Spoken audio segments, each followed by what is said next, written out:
సంగారెడ్డి చెరువులో చేపల మృతిపై టీపీసీసీ వర్కింగ్ ప్రెసిడెంట్ జగ్గారెడ్డి అధికారులతో కలిశారు. మహబూబ్ సాగర్ చెరువును పరిశుభ్రంగా చేసి చేపల పెంపకానికి అవసరమైన చర్యలు తీసుకోవాలని అధికారులను కోరారు. జీవనోపాధి కోల్పోయిన మత్స్యకారుల కుటుంబాలను ఆదుకుంటామని జగ్గారెడ్డి హామీ ఇచ్చారు.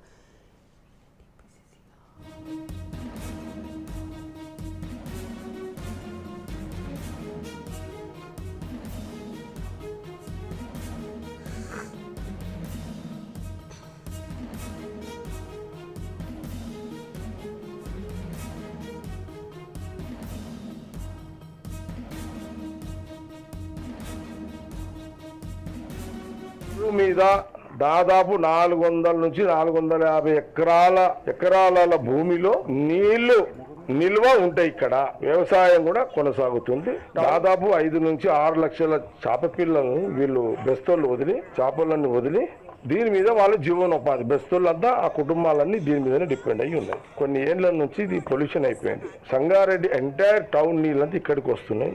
ఏం చేయలేని పరిస్థితి అయిపోయింది. మొన్న ముఖ్యమంత్రి రేవంత్ రెడ్డి గారికి ఈ మహబూబ్ సాగర్ చెరువు కన్సల్ట్ ఆఫీసర్స్ హెచ్ఎండి సి గారితో కూడా మాట్లాడినా ఇవన్నీ నడుస్తున్నాయి. ఇప్పుడు చెరువులు చచ్చిపోయినా వీళ్ళకి జీవనోపాధి బెస్తోళ్ళ జీవనోపాధి బంద్ అయిపోయింది.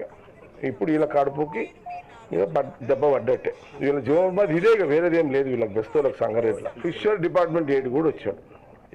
ఇప్పుడు అంతా రివ్యూ చేసినాం, వాళ్ళ అభిప్రాయాలు చెప్పి అవన్నీ చూసినాం. వాళ్ళు ఏమేమి పనులు చేయాలో మీరు ఆల్రెడీ వీడియోస్ తీసారు. దాన్ని మీరు గవర్నమెంట్ మీడియా ద్వారా జిల్లా కలెక్టర్కి మా జిల్లా మినిస్టర్ దామోదర్ గారి దృష్టికి కూడా నేను మాట్లాడతా.